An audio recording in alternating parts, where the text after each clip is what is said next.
صل على محمد وآل أعوذ بالله من الشيطان الرجيم بسم الله الرحمن الرحيم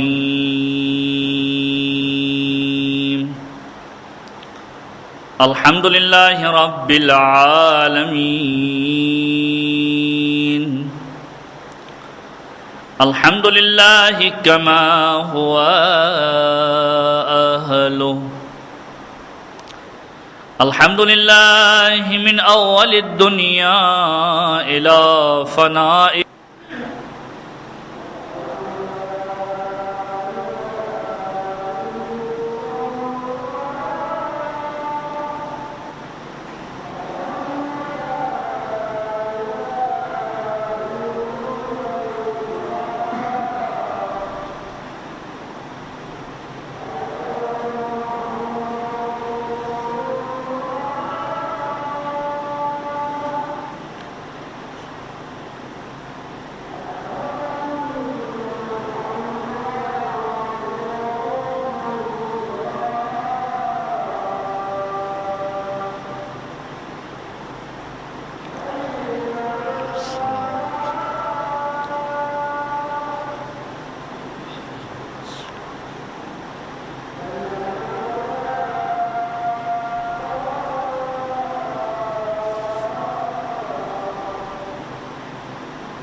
صلوات علی محمد وآل محمد اللہم صل علی محمد وآل محمد۔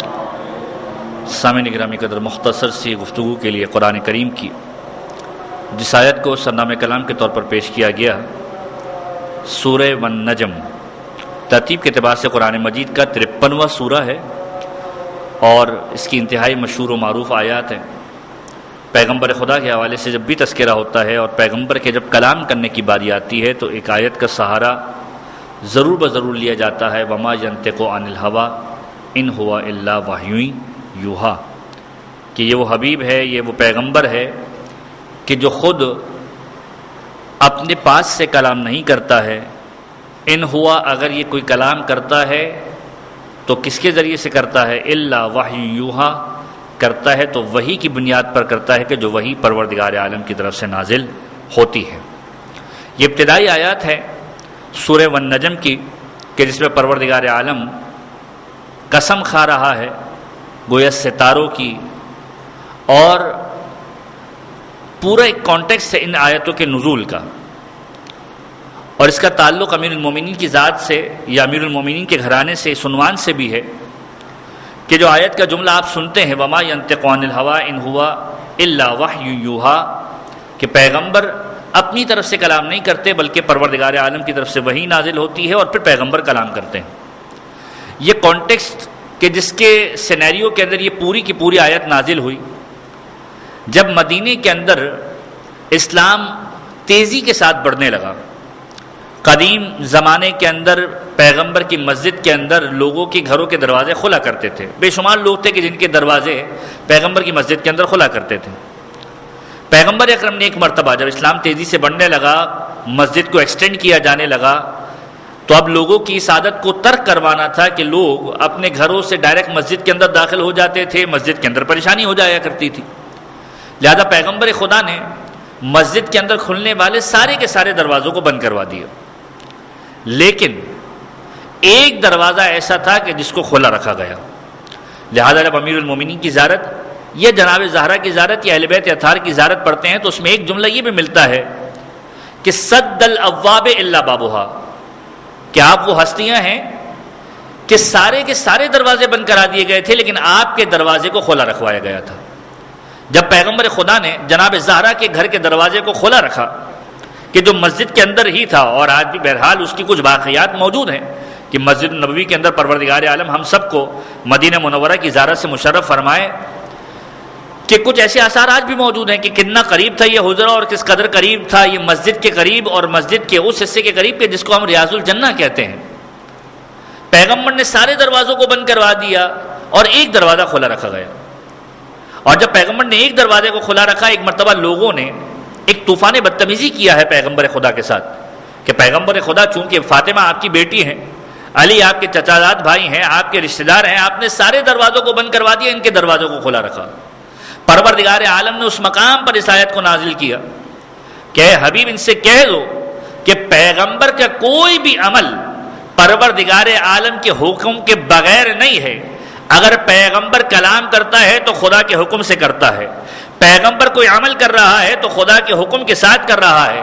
اگر پیغمبر کسی کے دروازے کو بند کروا رہا ہے تو وہ بھی حکم خدا سے کروا رہا ہے، کسی کے دروازے کو کھلا رکھ رہا ہے تو وہ بھی حکم خدا سے کھلا رکھ رہا ہے. ایک مرتبہ درود پڑھ دیجئے محمد و آل محمد.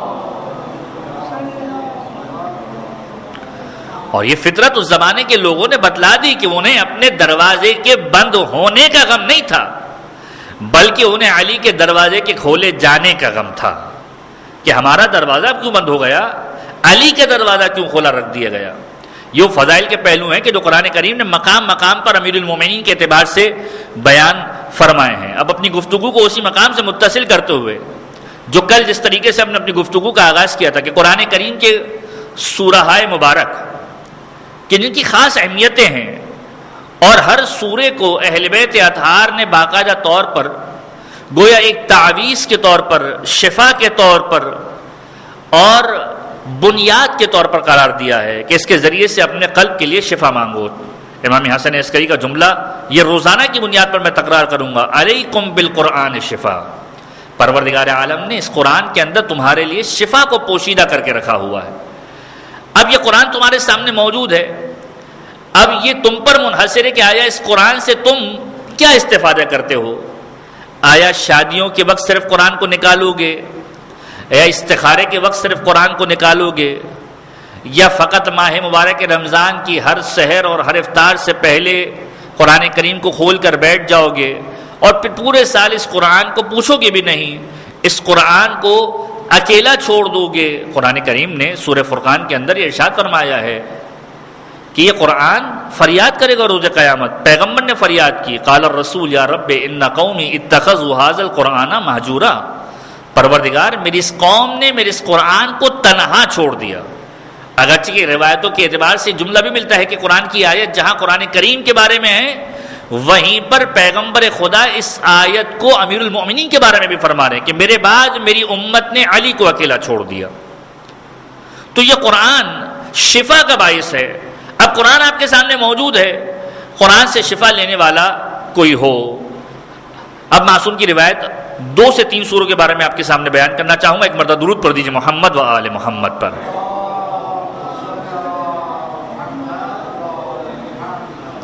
کہ معصوم فرماتے ہیں کہ سورہ انفال 6 امام کی روایت ہے، سورہ انفال قرآن مجید کا مشہور و معروف سورہ ہے اور ابتدائی پاروں کے اندر ہی غالباً 9واں پارہ ہے جس کی ابتدا کے اندر اس کا تذکرہ موجود ہے، سورہ انفال. اور اس کے بعد ہے سورہ توبہ، 10ویں پارے کے اندر سورہ توبہ کا آغاز ہوتا ہے. سورہ انفال اور سورہ توبہ معصوم فرماتے ہیں 6 امام کا جملہ یہ ہے کہ اگر کوئی شخص سورہ انفال اور سورہ توبہ کی تلاوت کو کیا کرتا ہے پروردگار عالم اسے ایک خاص دولت عنایت کر دیا کرتا ہے. اور وہ خاص دولت کیا ہے؟ ہم میں سے ہر ایک چاہتا ہے کہ ہمارا قلب پاکیزہ بن جائے، ہم میں سے نفاق ختم ہو جائے. معاشرے کی سب سے بڑی برائی یہ ہے کہ ہم دلوں کے اندر قدورت رکھتے ہیں، جب ایک شخص سے ملتے ہیں بہترین طریقے سے ملتے ہیں ظاہر کے اندر، لیکن جب وہ شخص چلا جاتا ہے یہی ہمارا معاشرہ ہے کہ جانے کے بعد ہماری نظر میں اس سے برا شخص کوئی نہیں ہوتا. یہ منافقت نہیں تو اور کیا ہے؟ قرآن کریم اس کا علاج بتلا رہا ہے. اپنے آپ کو قرآن کے دامن سے متمسک کر لو، سورہ انفال اور سورہ توبہ چھٹے امام کا جملہ ہے کہ اگر کوئی شخص سورہ انفال کی تلاوت کرے اور سورہ توبہ کی تلاوت کرے، پروردگار عالم اس کے دل سے نفاق اور کدورتوں کو ہٹا دے گا۔ یہ قرآن ہے کہ جس کے ذریعے سے شفا دی جا رہی ہے، علیکم بالقرآن شفا، تمہارے لیے اس قرآن کے اندر شفا کو رکھا گیا ہے۔ اگر نفاق کا خاتمہ چاہتے ہو اپنے قلوب سے، سورہ انفال اور سورہ توبہ کی تلاوت کرو۔ اور پھر معصوم کا جملہ ملتا ہے سورہ مبارکہ اعلیٰ کے اعتبار سے، کہ معصوم فرماتے ہیں کہ سورہ مبارکہ اعلیٰ یہ انتہائی بہترین مضامین کا حامل ہے، اس کے اندر بہترین قسم کے مضامین پوشیدہ ہیں۔ معصوم فرماتے ہیں کہ اس کی برکت یہ ہے، پروردگار عالم کی بارگاہ میں پیغمبر خدا کا جملہ ہے کہ جو شخص سورہ اعلیٰ کی تلاوت کرے گا، پروردگار عالم اسے روز قیامت کہے گا تو سورہ اعلیٰ کی تلاوت کرنے کے بعد اس بات کا مستحق بن گیا ہے کہ جنت کے جس دروازے سے جانا چاہتا ہے چلا جا۔ ایک مرتبہ درود پڑھ دیجیے محمد و آل محمد پر۔ تو یہ وہ قرآن ہے کہ جس کا پیغام یہ ہے کہ انسان اس کے قریب آئے، اور اسی قرآن نے پیغام دیا ہے کہ اہل بیت کے قریب آؤ، اہل بیت سے متمسک ہو جاؤ۔ یہ اہل بیت وہ ہستیاں ہیں کہ جو اس قرآن کو سمجھانے والے ہیں، اور اس کی دلیل اور اس کی وضاحت جو مجلس کا آخری جملہ ہوگا مولا کائنات کی وصیت کے اعتبار سے اس سے متصل کروں گا میں اس جملے کو۔ معصوم کا جملہ ملتا ہے خود ختمی مرتبہ احمد مصطفیٰ محمد مصطفیٰ صلی اللہ علیہ وآلہ وسلم سے منسوب روایت ہے کہ جس کو چھٹے امام نے کوٹ کیا ہے کہ معصوم فرماتے ہیں کہ جب روز قیامت قرآن کریم کو لایا جائے گا اور روز قیامت لوگ دیکھیں گے کہ قرآن کریم موجود ہے، پروردگار عالم کہے گا کہ کہاں ہے وہ جو قرآن کریم کی تلاوت کیا کرتے تھے۔ بے شمار افراد ہوں گے جو یہ دعویٰ کریں گے کہ پروردگار ہم قرآن کریم کی تلاوت کیا کرتے تھے، اور حقیقی طور پر کون اس بارگاہ کے اندر جھوٹ کا تو کوئی معاملہ ہے ہی نہیں۔ آج کے زمانے کے اندر اگر کسی سے کہہ بھی دیا جائے کہ تم اس کام کو انجام دیتے ہو، وہ کہتا ہے میں کام کو انجام دیتا ہوں، کوئی گھر پہ جا کے تو چیک کرنے والا نہیں ہے۔ لیکن خداوند عالم کی بارگاہ میں کوئی جھوٹ بولنے کا تصور بھی نہیں ہے کہ وہ خدا کی بارگاہ میں کہے کہ پروردگار میں کام کو انجام دیتا تھا اور در حقیقت کام کو انجام نہ دیتا ہو۔ پروردگار سے تو کوئی ڈھکا چھپا نہیں ہے۔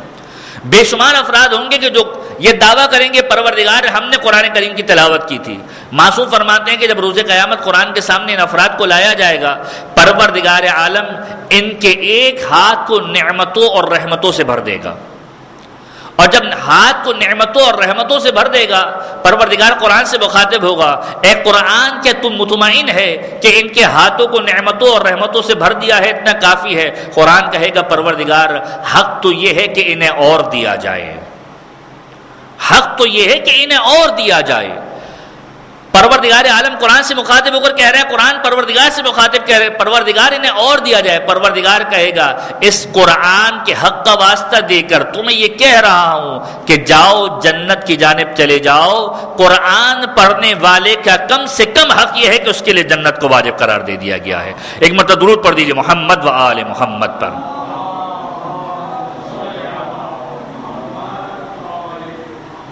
اسی لیے معصوم کی روایت کا جملہ ملتا ہے کہ من قرأ القرآن، کہ جو شخص قرآن کریم کی تلاوت کرے، قراءت کرے، فدخل فی جہنم، اور اس کے باوجود جہنم کے اندر داخل ہو جائے، کانا یتخذ آیات اللہ ہزوا، تو یہ اس بات کی دلیل ہے کہ اس نے قرآن کریم کو مذاق سمجھ کر پڑھا تھا، قرآن کریم کو قرآن سمجھ کر نہیں پڑھا تھا۔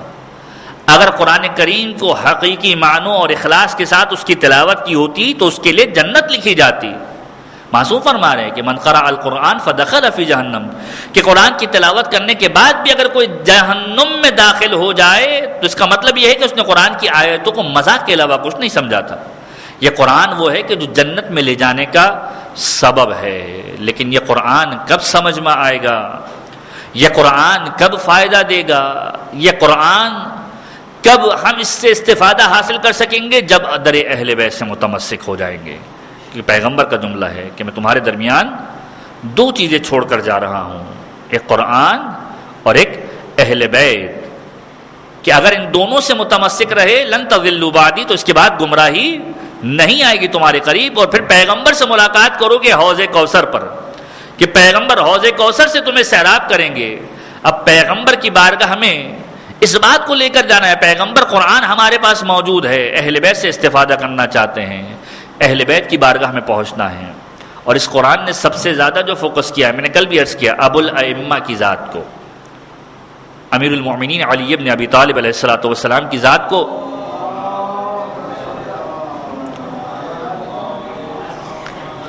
سب سے زیادہ فوکس کیا گیا ہے کہ قرآن کریم کی آیتیں حوالہ دے رہی ہیں کہ یہ علی ہے کہ جس کے بارے میں قرآن کلام کر رہا ہے. اگر رکوع میں زکوٰۃ دینے کی بات آ رہی ہے، علی ابن ابی طالب کا تذکرہ آ رہا ہے. چونکہ ایام امیر المؤمنین کے ساتھ مخصوص ہیں، لہذا پیغام بھی امیر المؤمنین کی زندگی سے ہمیں لینا ہے. قرآن کریم کے مختلف پیغامات کو ہم نے حاصل کیا کہ جو میرا موضوع بھی ہے قرآن اور اہل بیت کا پیغام، امیر المؤمنین کی زندگی کے پیغامات کو حاصل کرنا ہے. اور اگر امیر المؤمنین کی زندگی کی بات کی جائے، میں نے کل عرض کیا کہ امیر المؤمنین کی محبت اور ولایت یہ ایسا پیغام ہے کہ جو پیغام خود قرآن کریم نے دیا ہے. یا ایھا الرسول بلغ ما انزل الیک من ربک، کہ جب غدیر خم کے میدان کے اندر یہ پیغام پہنچایا گیا ہے، امیر المؤمنین کے نہج البلاغہ کے اندر ایک جملہ ہے، نحن عن نمرقۃ الوسطی، کہ ہم اہل بیت وہ سینٹر پوائنٹ ہیں، وہ نقطۂ درمیانی ہیں کہ جس کو حاصل کرنے والا کبھی گمراہ نہیں ہوتا. جو پیچھے رہ جاتا ہے وہ اسے پا لیتا ہے، جو آگے چلا جاتا ہے وہ اسے پیچھے آ کر پا لیتا ہے. میں سوچا کرتا ہوں کہ اس جملے کی عملی تطبیق امیر المؤمنین کی زندگی کے اندر کہاں پر نظر آئے گی، اور جب نظروں کو گھماتا ہوں تو زندگی کے اندر امیر المؤمنین کی ایک نقطہ ایسا ہے کہ جہاں پر یہ جملہ بالکل بعینہ ہی فٹ ہوتا ہوا نظر آتا ہے، اور وہ مقام ہے غدیر خم کا میدان. کہ جب پیغمبر خدا غدیر خم کے میدان میں پہنچے، بہت سارے لوگ تھے جو سفر کرتے ہوئے آگے بڑھ چکے تھے، بہت سارے ایسے لوگ تھے جو پیچھے رہ چکے تھے. ایک مرتبہ پیغمبر خدا نے غدیر خم کے میدان میں تمام افراد کو روکا ہے، یہ حکم دیا کہ جو آگے چلے گئے انہیں بلا لاؤ، جو پیچھے رہ گئے ان کا انتظار کر لو. اور جب سب کے سب جمع ہو گئے، اس کے بعد یہ جملہ کہا، من کنت مولا ہو فہذا علی مولا. گویا امیر المؤمنین کی زندگی کا یہ پیغام دے دیا. اگر علی یہ کہہ رہا ہے کہ میں وہ نقطہ ہوں کہ جس کے اوپر ہر ایک آ کر یکجا ہو رہا ہے، تو غدیر خم کے میدان کو اٹھا لو. جو پیچھے رہ گیا تھا وہ بھی آ کر جمع ہو رہا ہے، جو آگے چلا گیا وہ بھی آ کر جمع ہو رہا ہے. یہ امیر المؤمنین کی ذات ہے کہ جس کی تعریف پروردگار عالم کر رہا ہے، جس کی تعریف پیغمبر خدا کر رہے ہیں، جس کی ولایت کو شرط قرار دیا گیا کہ جب ختمی مرتبہ سے پوچھا گیا کہ جب روز قیامت انسان کو اٹھایا جائے گا، پیغمبر خدا کی حدیث ہے، امالی شیخ توسی کے اندر بھی اس کا تذکرہ موجود ہے، مناقب کے اندر بھی اس کا تذکرہ موجود ہے، بہار کے اندر بھی اس کا تذکرہ موجود ہے کہ جب روز قیامت اٹھایا جائے گا. چھٹے امام نے اس روایت کو کوٹ کیا کہ جب روز قیامت اٹھایا جائے گا، انسان سے سوال کیا جائے گا. کیا سوال کیا جائے گا؟ معصوم نے فرمایا انسان سے سوال کیا جائے گا، 4 سوالات کیے جائیں گے. پہلا سوال پروردگار عالم جو سوال کرے گا وہ یہ کرے گا کہ عمر کہاں صرف کی ہے؟ پروردگار عالم کی اطاعت میں صرف کی یا پروردگار عالم کی اطاعت میں صرف نہیں کی؟ دوسرا سوال یہ کیا جائے گا کہ عمر کے اس حصے کو کہ جس کو جوانی کہا جاتا ہے، جوانی کن کاموں میں صرف کی؟ جوانی کن کاموں میں صرف کی؟ آیا پروردگار عالم کی اطاعت کرتے ہوئے صرف کی یا پروردگار عالم کی معصیت میں صرف کی؟ تیسرا سوال جو کیا جائے گا وہ یہ کیا جائے گا کہ حلال کمایا تو کہاں کمایا، خرچ کیا تو کہاں خرچ کیا؟ مولا کائنات کا جملہ ہے اور ضربت لگی ہے، اس کے بعد ان جملوں کو شمار کیا جاتا ہے کہ مولا کائنات کا جملہ ہے کہ اس دنیا کے بارے میں کیا کہا جائے. فی حلالہ حساب وفی حرامہ عقاب وفی شبہاتہ عقاب، کہ جس کے حلال میں حساب دینا ہے، جس کے حرام میں عقاب ہے، اگر حرام کھا لیا سزا ملنے والی ہے، جس کی شبہات میں، جس کے بارے میں مجھے معلوم نہیں کہ حلال و حرام ہے، اس کے اندر بھی مجھ سے پوچھ گچھ کی جائے گی. ایسا نہیں ہے کہ ہر مقام پر انسان بالکل شریعت کا چیمپئن بن کر یہ کہتا ہوا نظر آئے کہ چونکہ معلوم نہیں ہے لہذا سب کچھ جائز ہے. نہیں، شبہات کے اعتبار سے انسان کو پریشان ہو جانا چاہیے کہ آیا حلال بھی ہے یا نہیں ہے، حرام تو نہیں ہے. آج کے معاشرے کے اندر ایک جو بڑا مسئلہ سیلف میڈیکیشن اور سیلف شریعت کا آ گیا ہے لوگوں کی زندگی کے اندر کہ خود فیصلہ کر لیتے ہیں کہ شریعت نے ایسا ہی کہا ہوگا. شریعت کے کچھ معاملات کے اندر تو شریعت نے گنجائش دی ہے، لیکن ہر معاملے کے اندر گنجائش نہیں ہے کہ انسان سیلف میڈیکیشن کو یا کرنا شروع کر دے کہ چونکہ نہیں معلوم ہے لہذا کر سکتے ہیں. نہیں، ففی شبہات ہی عقاب، مولا فرما رہے ہیں کہ اس کی شبہات کے اندر جو مجھے معلوم نہیں ہے اس کے اندر بھی مجھے سوال کیا جائے گا کہ جوانی کس طریقے سے صرف کی، حلال کس طریقے سے کمایا اور کہاں خرچ کیا. اور اس کے بعد معصوم فرماتے ہیں یہ 3 سوال تو ہر ایک انسان سے ہوں گے، لیکن نجات اسے ملے گی کہ جو اس سوال کا جواب دے گا کہ یہ بتاؤ ہماری ولایت کا اقرار کیا تھا یا نہیں کیا تھا، ہماری محبت کو دل میں جاگزی کیا تھا یا نہیں کیا تھا. اگر ان 3 سوالوں کے جواب دینے کے باوجود اگر کسی شخص کے دل کے اندر محبت اہل بیت اور ولایت اہل بیت نہیں ہوگی، پروردگار عالم اسے نجات نہیں دے گا. یہ محبت اہل بیت ہے، یہ ولایت اہل بیت ہے. میں مختلف مقامات پر یہ جملہ عرض کرتا ہوں کہ اس ولایت و محبت کی مثال اس طرح کی ہے کہ جیسے انسان کی گویا ساری کی ساری چیزیں کمپلیٹ ہوں. آپ بھی سفر کرتے ہوں گے، میں بھی سفر کرتا ہوں. اگر کوئی شخص سفر کا ارادہ کرے، پاسپورٹ بنا لیا ہو، ٹکٹ بھی موجود ہو، آن ٹائم ایئرپورٹ کے اوپر پہنچ بھی جائے، اپنا سامان بھی بھجوانے کی تیاری کر چکا ہو، لیکن امیگریشن کے کاؤنٹر کے اوپر اگر پاسپورٹ کے اوپر ڈیسٹینیشن کا ویزا نہ لگا ہو تو پھر کیا ہوگا؟ مثلا فرض کیجئے میں ایران جانے کا ارادہ رکھتا ہوں اور میں نے ایران کے لیے ٹکٹ بھی پرچیز کر لی، میرا پاسپورٹ بھی ویلڈ ہے، میں نے کوئی کرمنل ریکارڈ بھی نہیں رکھا ہوا ہے، کوئی گناہ بھی نہیں کیا ہوا ہے، کوئی پابندی بھی مجھ پر نہیں ہے، سارے کے سارے معاملات میرے کلیئر ہیں. ایئرپورٹ بھی پہنچ گیا، وقت مقررہ پر ایئر لائن کے اندر اپنے بیگیج کو بھی دے دیا، اور جب امیگریشن کے کاؤنٹر پہ پہنچا، امیگریشن کے کاؤنٹر نے فقط ایک سوال کیا، یہ بتاؤ کہ بھائی ایران کا ویزا رکھا ہے یا نہیں رکھا. ساری تیاری کے باوجود پاسپورٹ موجود ہے، ٹکٹ موجود ہے، سامان گویا جا رہا ہے، کوئی کرمنل ریکارڈ بھی نہیں ہے، لیکن اگر ویزا نہ ہو تو میں سفر نہیں کر سکتا. اہل بیت کی مثال انسانی زندگی کے اندر ایسی ہی ہے. انسان نمازی ہی کیوں نہ ہو، انسان روزے دار ہی کیوں نہ ہو، انسان جہاد کرنے والا ہی کیوں نہ ہو، انسان اطاعت گزار ہی کیوں نہ ہو، لیکن اگر روز قیامت یہ اہل بیت کی محبت کا ویزا اس کے پاس نہیں ہوگا تو جنت میں داخلہ ممکن نہیں ہے. ایک مرتبہ درود پڑھ دیجیے محمد و آل محمد پر. یہی ولایت اہل بیت ہے کہ اس کا تقاضا کیا جا رہا ہے کہ محبت اہل بیت کو اپنے دل کے اندر پیدا کرو. اس لیے معصوم کا جملہ ملتا ہے کہ بہترین ہے وہ شخص کے جس کے اندر 2 کوالٹیز ہوں. ایک تو یہ کہ پروردگار عالم کی بارگاہ میں عبادت کرنے والا ہو، اور پروردگار عالم کی بارگاہ میں توبہ کرنے والا ہو، کہ عبادت بہترین کرنے والا ہو. مولا متقیان کا جملہ ہے کہ بہترین عبادت کرنے والا ہو، بہترین ہے وہ شخص، اور پروردگار عالم کی بارگاہ میں توبہ کرنے والا ہو کہ جب گناہ سرزد ہو جاتا ہو خدا کی بارگاہ میں سجدہ ریز ہوتا ہو، اپنے گناہوں کی مغفرت کو طلب کرتا ہو. لیکن یہ عبادت اسے کب فائدہ پہنچائے گی، یہ توبہ اس کی کب قبول ہوگی کہ جب ہماری محبت دل کے اندر موجود ہوگی.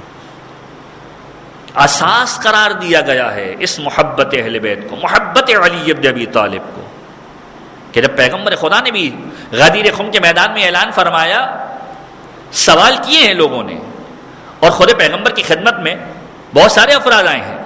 تاریخ نے لکھا بھی ہے، حارث ابن نعمان فہری انتہائی مشہور و معروف واقعہ، سورہ معارج کی ابتدائی آیات، سأل سائل بعذاب الواقع. پیغمبر سے آ کر سوال کیا، پیغمبر خدا اگر یہ آپ کا کہنا ہے تو میں سے ہی نہیں مانتا، اگر پروردگار عالم کا کہا ہوا ہے اور حکم پروردگار ہے تو پروردگار سے کہے کہ مجھ پر عذاب نازل کرے. سأل سائل بعذاب الواقع، سوال کرنے والے نے سوال کیا اس عذاب کا کہ جو واقع ہوا. ایک پتھر آسمان سے آیا، حارث بن نعمان فہری کے اوپر آ کر گرا ہے کہ جس کی وجہ سے وہ حاصل جہنم ہوا، ولایت علی کا انکاری تھا. ایک اور شخص پیغمبر کی بارگاہ کے اندر آیا. آپ ذرا غور کیجئے کہ اس چیز کو بہت زیادہ ہائی لائٹ کیا گیا ہے کہ اہل بیت کی محبت کے اندر کسی قسم کا کوئی کمپرومائز نہیں ہے، اور خصوصاً امیر المؤمنین کو اس کی بنیاد قرار دیا گیا ہے، ابو الائمہ ہیں، کہ علی کی محبت دل میں ہوگی تو اولاد علی کی محبت دل کے اندر موجود ہوگی. پیغمبر کے پاس ایک اور شخص آیا، روایتوں نے لکھا ہے، مناقب شہر عاشق کے اندر بھی روایت درج ہے کہ پیغمبر کی بارگاہ میں ایک شخص آتا ہے، اور جب پیغمبر کی بارگاہ کے اندر داخل ہوا، پیغمبر ایمان لا چکا تھا، پیغمبر پر ایمان لا چکا تھا. ایک مرتبہ محفل کے اندر داخل ہوا ہے، اصحاب پیغمبر کا مجمع موجود ہے، اور اصحاب پیغمبر کی مجمع کے دوران ایک مرتبہ سوال کرتا ہے کہ تم میں سے کون ہے کہ جو ہدایت کا چراغ ہے، سراج منیر ہے، میں چاہتا ہوں کہ پیغمبر سے ملاقات کروں. اصحاب پیغمبر نے متوجہ کیا پیغمبر خدا کی جانب کہ ہدایت کے چراغ، شفیع مذنبین پیغمبر خدا یہ ہیں۔ پیغمبر خدا کی بارگاہ میں آتا ہے اور ایک مرتبہ پیغمبر خدا کی بارگاہ میں آنے کے بعد یہ سوال کرتا ہے، یا رسول اللہ، میں ایک دور دراز کے علاقے سے آیا ہوں کہ جہاں پر یہ پیغام پہنچا ہے کہ آپ نے غدیر خم کے میدان کے اندر امیر المومنین کی ولایت کا اقرار لیا ہے۔ پیغمبر خدا، میں آپ کی ساری باتوں پر عمل کرنے والا ہوں، لیکن جب مجھے یہ پیغام ملا کہ آپ نے اپنے ابن عم یعنی اپنے چچا زاد بھائی کی ولایت اور محبت کا اقرار لیا ہے، یہ بات مجھے سمجھ میں نہیں آئی، لہٰذا میں نے چاہا کہ میں آپ تک سفر کر کے پہنچوں اور اس بات کو سمجھ لوں۔ پیغمبر خدا نے کہ سوال کرو۔ کہ پیغمبر خدا، آپ نے کہا اللہ ایک ہے، اس کی توحید کا اقرار کرو۔ ہم آپ کے کہنے کے اوپر، چونکہ آپ صادق و امین ہیں، ہم آپ کے کہنے کے اوپر اقرار کرنے کے بعد پروردگار عالم کو وحدہ لا شریک ماننے لگے۔ آپ نے کہا کہ آپ نبی ہیں، ہم نے نبوت کو مان لیا۔ آپ نے کہا حج پر جانا ہے، ہم نے کہا حج پر جائیں گے۔ آپ نے کہا پیغمبر خدا زکوٰۃ دینی ہے، ہم نے زکوٰۃ کو دینا شروع کر دیا۔ آپ نے کہا روزہ رکھنا ہے، ہم نے روزہ رکھنا شروع کر دیا۔ پیغمبر خدا مختصراً یہ کہ جو کام آپ نے کہا وہ سارے کا سارا کام ہم نے انجام دینا شروع کیا، لیکن یہ بتائیے کہ یہ جو حکم آپ نے دیا ہے غدیر خم کے میدان میں کہ من کنت مولا ہو فہذا علی مولا، کہ جس کا میں مولا ہوں اس کا علی بھی مولا ہے، یہ حکم آپ کی جانب سے تھا یا خداوند عالم کی جانب سے تھا؟ پیغمبر خدا نے کہا کہ من جانب اللہ تھا، یہ پروردگار عالم کی طرف سے حکم دیا گیا ہے۔ اس شخص نے سر کو جھکایا اور یہ جملہ کہا، پیغمبر سلمنا و اطعنا، میں تسلیم بھی کرتا ہوں اور آپ کی اطاعت بھی کرتا ہوں، آپ کے لبوں سے سن لیا لہٰذا میں مطمئن ہو گیا، یہ من جانب اللہ حکم ہے۔ جانا چاہتا تھا، پیغمبر نے کہا کہ بیٹھ جاؤ جب تک تمہیں قانع نہیں کر دوں گا، جب تک تمہیں مطمئن نہیں کر دوں گا کہ حکم پروردگار ہے کہ حقیقتاً تمہیں جانے نہ دوں گا۔ پیغمبر نے بٹھایا اور ایک مرتبہ اسے یہ جملہ کہا کہ دیکھو میں تمہیں بتلانا چاہتا ہوں کہ جس چیز کا پروردگار عالم نے اقرار لیا ہے وہ کتنی زیادہ اہمیت کی حامل ہے۔ پیغمبر نے فرمایا کہ جب میں اپنے چچا حضرت حمزہ کو قبر مطہر کے اندر اتار رہا تھا اور جب قبر میں اتار رہا تھا جبریل امین نازل ہوئے۔ یہ کوئی موقع اور محل نہ تھا کہ جب جبریل امین مجھ پر اس انداز سے نازل ہوتے، جبریل امین نازل ہوئے اور ایک مرتبہ جملہ کہا، اے پیغمبر خدا، پروردگار عالم نے آپ پر بہت ساری چیزوں کو واجب کیا ہے، اطاعت کو واجب کیا ہے۔ پروردگار عالم نے آپ پر نماز کو واجب قرار دیا، آپ پر روزے کو واجب قرار دیا، آپ پر حج کو واجب قرار دیا، آپ پر زکوٰۃ کو واجب قرار دیا، دشمنوں کے خلاف جہاد کو واجب قرار دیا۔ پیغمبر یہ ساری کی سارے واجبات پروردگار عالم نے آپ پر گویا واجب کیے ہیں، لیکن پیغمبر پروردگار عالم نے ان ساری عبادتوں کے اندر کسی نہ کسی مقام پر تخفیف اور رعایت بھی دے دی ہے۔ پیغمبر خدا اگر پروردگار نے نماز کو واجب قرار دیا ہے تو مسافر کی نماز کو 2 رکعت ہی قرار دیا ہے، سفر کے اندر اس کی رعایت دے دی ہے۔ اگر روزے کو واجب قرار دیا ہے تو روزے کے اندر جب انسان سفر کے عالم میں چلے جائے تو روزے کی رخصت دے دی ہے، اس کو بعد میں قضا انجام دینی ہے۔ اے پیغمبر خدا، اگر کوئی شخص حج کو انجام دے ہی نہیں سکتا، مستطیع ہی نہیں ہے، صاحب استطاعت ہی نہیں ہے، پروردگار نے اس پر حج کو واجب ہی قرار نہیں دیا، اگر کسی کے پاس مال و جائیداد ہی نہیں ہے، نصاب تک مال ہی نہیں پہنچا ہے، اسے زکوٰۃ کو ادا ہی نہیں کرنا ہے، اور اگر کسی کا کوئی شرعی عذر موجود ہے اسے جہاد پر جانا ہی نہیں ہے، اے پیغمبر خدا، پروردگار عالم نے ہر ایک چیز کے اندر رعایت کو دے دیا ہے۔ نماز میں رعایت دے دی، روزے میں رعایت دے دی، پروردگار نے زکوٰۃ میں رعایت دے دی، جہاد میں رعایت دے دی، لیکن پیغمبر خدا یہ جو واجب آپ پر آیا ہے کہ محبت علی ابن ابی طالب کو دل میں رکھنا ہے، اس میں کسی قسم کی رعایت نہیں ہے۔ انسان اگر سفر میں ہو تب بھی محبت رکھنی ہے، انسان حضر میں ہو تب بھی محبت رکھنی ہے، بیمار ہو تب بھی محبت رکھنی ہے، جس حالت میں ہو محبت علی ابن ابی طالب کا تذکرہ کرتے رہنا ہے۔ ایک مرتبہ درود پڑھ دیجیے محمد و آل محمد پر۔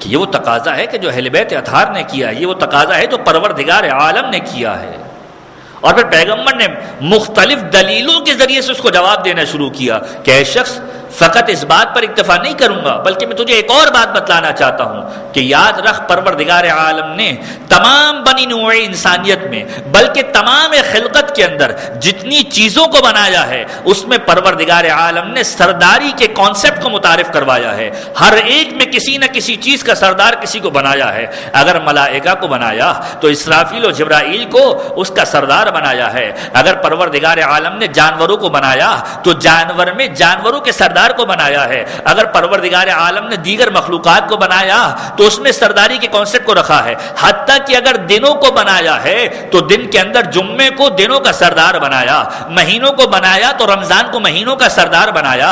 انبیاء کو اگر بنایا مجھے سید الانبیاء بنایا, اور اگر بشر کی بات کی جائے آدم کو اس میں سید البشر بنایا, اور لیکن اگر اوصیاء کی بات کی جائے تو علی کو سید الاوصیاء بنایا. پروردگار عالم نے ہر چیز کے اندر سرداری کے کانسیپٹ کو رکھا ہے. اور جب انبیاء کے وصی کی بات آئے گی تو یاد رکھنا علی ابن ابی طالب کی ذات وہ ذات اقدس ہے کہ جس کو تمام اوصیاء کا سردار بنایا. یہ وہ علی ہے کہ جس کی محبت کا تقاضا کیا جا رہا ہے. اور وہ علی ابن ابی طالب ہم سے کیا تقاضا کر رہے ہیں؟ روایتوں کے عجیب جملے ملتے ہیں. 19ویں رمضان گزر گئی ہے,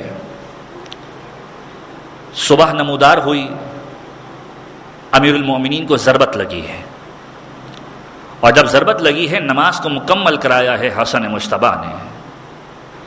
جیسے ہی نماز مکمل ہوئی ہے, روایتوں کے عجیب جملے ہیں, حسن مجتبیٰ نے فوراً رخ کیا ہے اپنے بابا کا, بابا کو سنبھالا ہے, اصحاب نے سنبھالا ہے, اور ایک مرتبہ گھر کی جانب لے کر جا رہے ہیں. سر اقدس سے خون جاری ہے. ایک مرتبہ گھر کے قریب پہنچنا چاہتے ہیں, کوفے کی زمین پر زلزلہ آ چکا ہے, جبرائیل صدا بلند کر چکے ہیں, ارکان ہدایت منہدم ہو گئے ہیں, اور جب گھر کے قریب مولا کے جسم اقدس کو لے کر جا رہے ہیں کہ جس سے خون جاری ہے, ایک مرتبہ زینب و ام کلثوم کو یہ خبر ملتی ہے کہ بابا کو نماز کی حالت کے اندر زخمی کر دیا گیا ہے. دونوں بیٹیاں ایک مرتبہ گریہ کرنے لگتی ہیں, اور جب گھر کے قریب حسن و حسین بابا کو لے کر پہنچے ہیں, اصحاب ساتھ میں ہیں, ابھی گھر کے قریب پہنچنے والے ہیں, ایک مرتبہ میرے مولا نے جملہ کہا, حسن و حسین, حسن و حسین, میں اپنے آپ کو سنبھالوں گا, تم میرے ساتھ رہو, لیکن میرے اصحاب کو کہو کہ اب یہاں سے چلے جائیں. اصحاب کہتے ہیں مولا آپ زخمی ہیں, ہم چاہتے ہیں کہ آپ کو آپ کے گھر تک پہنچا دیں, لیکن مولا کا جملہ یہ ہے میں نہیں چاہتا کہ تم میرے گھر کے قریب آؤ,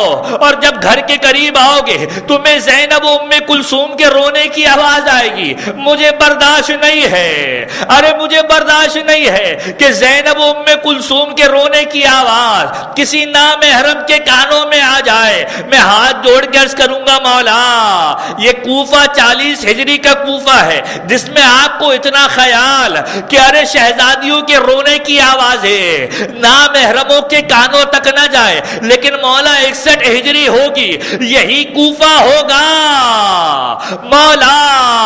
اسی کوفے کے اندر زینب ام کلثوم کو اسیر بنا کر لایا جائے گا, منادی ندا دے گا علی و فاطمہ کی بیٹیاں ہے, تماشا دیکھو. ارے مولا یہ سختیاں بھی اور آنے والی ہے. مولا کو ایک مرتبہ گھر میں لایا گیا, اب جو گھر میں لایا گیا زینب و ام کلثوم کا گریہ بلند ہوا.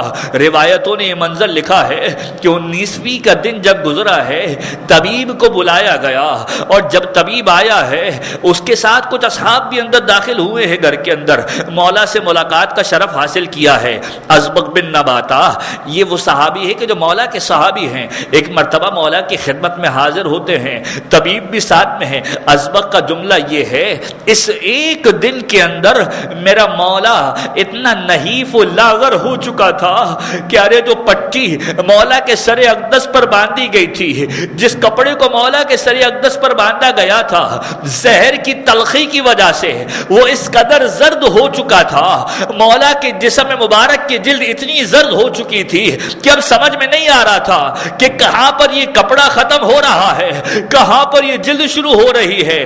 طبیب نے ایک مرتبہ حسن مجتبیٰ سے کہا، حسن مجتبیٰ میں یہ کہوں گا کہ اب مجھے نہیں لگتا کہ علی اس دنیا سے کوئی تعلق رکھ سکے، علی اس دنیا سے رخصت ہو جائیں گے، میں چاہتا ہوں کہ آپ علی کی وصیتوں کو لکھنا شروع کر دے، علی کی وصیتوں کو لکھنا شروع کر دے۔ راوی کہتا ہے جب یہ طبیب باہر گیا، اصحاب بھی باہر گئے، سارے اصحاب چلے گئے، ازبغ ایک مرتبہ در خانہ پر بیٹھ گئے، مولا کے گھر کے باہر بیٹھ گئے۔ حسن مجتبیٰ نے جب دیکھا، کہا بابا نے کہا ہے کہ آپ چلے جائیں۔ ازبغ کہتے ہیں مولا حسن مجتبیٰ میں چاہتا ہوں کہ اپنے مولا و آقا سے آخری مرتبہ کوئی کلام سن لوں۔ ازبغ نے جب یہ جملہ کہا، حسن مجتبیٰ اندر جاتے ہیں، بابا سے کہتے ہیں بابا یہ ازبغ نہیں جاتے، کہتے ہیں کہ میں کچھ سننا چاہتا ہوں۔ کہا ازبغ کو بلا لاؤ، ازبغ کو بلایا، ازبغ کو اپنے قریب بٹھایا، یہ جملہ کہا، اے ازبغ ایک مرتبہ پیغمبر خدا نے مجھے بلایا ہے، آپ ذرا غور کیجئے، محبت اہل بیت کو طلب کیا ہے علی ابن ابی طالب نے کب کہ جب ضربت لگ چکی ہے۔ اے ازبغ پیغمبر خدا نے مجھے بلایا اور کہا کہ اے علی میری جانب سے منبر پر جاؤ اور کچھ جملے منبر پر میرے اصحاب اور مسلمانوں تک پہنچا کر آ جاؤ۔ وہ جملے یہ ہیں ازبغ، اسے اپنے پاس تحریر کر لو، اسے اپنے پاس یاد کر لو کہ اب تم مجھ سے اس کے بعد نہ سن سکو گے۔ وہ جملے کیا تھے؟ الا اقا والدے فلعنت اللہ علیہ، ارے لعنت ہو اس پر کہ جس کے ماں باپ اسے آنکھ کر دے، جو اپنے ماں باپ سے اپنے آپ کو منسوب نہ کرے اس پر لعنت خدا ہو۔ اس کے بعد مولا نے کہا الا ابکا یا ابکا موالی، ارے وہ غلام کہ جو اپنے مولا کی طرف دعوت نہ دے اس کو پروردگار عالم کی طرف سے لعنت ملے گی، وہ لعنت کا حقدار ہے کہ وہ غلام اپنے مولا کی طرف دعوت نہ دے۔ اور تیسرا جملہ یہ کہا کہ اگر اجیر اجرت ادا نہ کرے، ایک مرتبہ یہ جو اجرت ادا کرنے والا نہیں ہے، اجیر کو اجرت ادا نہ کی جائے تو یہ بھی لعنت کا مستحق ہے۔ ایک مرتبہ ازبغ کہتے ہیں مولا یہ کلام میری سمجھ میں نہیں آتا۔ مولا نے کہا یاد رکھو جو پہلا جملہ میں نے کہا ہے نا کہ اگر کوئی والدین سے آنکھ ہو جائے تو جو والدین سے آنکھ ہو جائے گا لعنت کا مستحق ہوگا۔ یاد رکھو میں اور رسول اس امت کے باپ ہے، اگر کوئی ہم سے رشتہ توڑے گا، ارے ہم سے رشتہ نہ رکھے گا، ہم سے اپنے آپ کو منسوب نہ کرے گا، خدا کی لعنت کا حقدار ہو جائے گا۔ یاد رکھو جو غلام اپنے مولا کی طرف دعوت نہ دے ارے وہ لعنت کا مستحق ہو جائے گا۔ یاد رکھو ہم اس امت کے آقا و مولا ہے، جو ہماری طرف دعوت نہ دے گا وہ لعنت کا مستحق ہوگا۔ اور یاد رکھو ہماری محبت کو اجرت قرار دیا گیا ہے، جو اس اجرت کو ادا نہ کرے گا وہ لعنت کا مستحق ہوگا۔ یہ مولا نے وصیت کی ہے ازبغ کو۔ اور اس کے بعد راوی کہتا ہے ازبغ اس گھر سے رخصت ہوئے، ازبغ گھر سے باہر نکلے، اب مولا نے وصیتوں کے سلسلے کو جاری رکھا ہے۔ راوی کہتا ہے کہ یہ وہ رات تھی کہ جب مولا نے وصیتوں کو کرنا شروع کیا ہے، بچوں کو جمع کیا، ہر ایک کا ہاتھ حسن مجتبیٰ کے ہاتھ میں دیا، اور جب حسن مجتبیٰ کے ہاتھ میں ہر ایک کا ہاتھ دے دیا، ایک بی بی کے رونے کی آواز آئی اور دیکھا تو کیا دیکھا، یہ کون ہے جو رو رہا ہے؟ ام البنین گریہ کر رہی ہے۔ اے ام البنین، اے فاطمہ کلابیہ، ارے ابھی علی زندہ ہے، علی دنیا سے رخصت نہیں ہوا، ام البنین کا گریہ ہے۔ اے والی آپ نے ہر ایک کا ہاتھ حسن مجتبیٰ کے ہاتھوں میں دیا، لیکن میرے عباس نے کیا خطا کی تھی؟ ارے آپ نے عباس کا ہاتھ کسی کے ہاتھوں میں نہ دیا۔ مولا نے عباس کو بلایا، ایک مرتبہ حسین کو بلایا، اے عباس تجھے پیدا ہی حسین کے لیے کیا ہے، ارے حسین کو آج سے آقا کہنا، بھائی نہ کہنا، جہاں حسین کہے وہاں جانا۔ عباس کا ہاتھ حسین کے ہاتھوں میں دیا اور یہ رہتی قیامت تک کے لیے پیغام دے دیا، عباس کو بنایا ہی حسین کے لیے ہے۔ اور کربلا کے میدان میں عباس نے بتلایا اگر عباس کی جان ہے تو حسین کے لیے۔ وَسَيَعْلَمُ الَّذِينَ ظَلَمُوا آلَ مُحَمَّدٍ ای منقلب ینقلبون